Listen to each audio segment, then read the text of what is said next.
Yo mga idol, kumusta? Mandirigma Sports TV nga pala. Ating pag-usapan, Gilas Pilipinas. Apat na kipir nga ng Gilas Pilipinas na may pag-asa pa nga daw na makapaglaro sa Asian Games at Ilitinorio. Cancer free na, pero bago na nga yan, kung bago ka pa lang sa aking channel, huwag mong kalimutan mag-like sa ating video at mag-subscribe at i-click ang notification bell para lagi kang updated sa ating latest upload pa natin. Pero ating talakayin, una natin pag-usapan. So hindi na nga inasahan mga idol na ganito nga ang mangyayari ng Gilas Pilipinas na wala sa listahan nga ang apat star player ng Gilas Pilipinas. 60 player nga ang pwede makapaglaro sa Asian Games at naging 37 pool listahan nga sa SBP.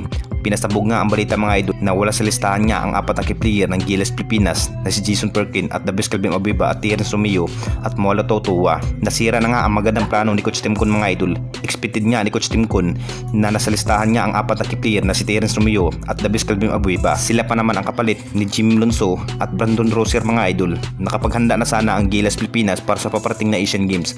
Pero sa listahan nga ng 37 player, wala nga ang Dabis Calvin Obiba at Terence Romeo. Halos maiyak-iyak na lang ito si Dabis mga idol. Ang naging isang bad boys ng Gilas Pilipinas ay naging emotional na lang ito dahil pagkakataon na sana ni Dabis mga idol na ipinakita nga sa ating national team na Gilas Pilipinas na deserve talaga si Dabis mga idol na pagiging Gilas Pilipinas.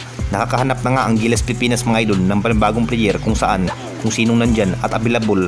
Nahihinayang nga ang dalawang player dahil hindi na nga ito masasama pa sa ating national team na Gilas Pilipinas para sa paparating na Asian Games sa 26.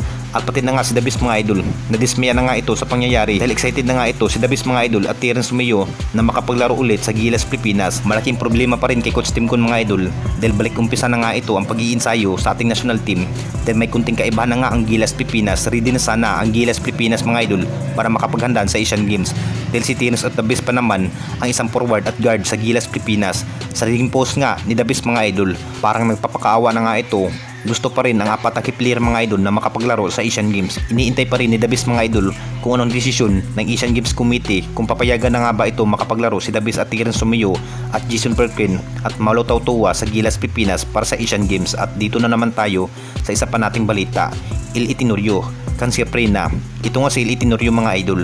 Alam naman nating lahat, matagal-tagal na nga ito na hindi nakapaglaro sa kanyang kupunan ng Barangay Nibra dahil sa kanyang sakit na colon cancer. Matindi pagsubok pa rin ang kanyang nakakaharap. Lumalaban pa rin ito si Ilitinorio mga idol sa kanyang nalubhasang sakit na colon cancer. At ayon pa nga sa nabasa nating article mga idol, na balik laro na nga ito sa kanyang kupunan ng Barangay Nibra sa upcoming new season sa Ligang PBA mga idol. Siguradong dito na rin ipinakita ni Ilitinorio mga idol na karapat dapat talaga siya sa kanyang kupunan. Maayos na nga ang kanyang lagay mga idol ni Ilitinorio dahil nare-recover na nga ito matapos ilang buwan na nga ito ang kanyang pagpahinga at balik laro na nga ito sa ating crowd power team na Barangay Nibra at ready na nga ito mga idol na makapaglaro ulit sa kanyang kupunan.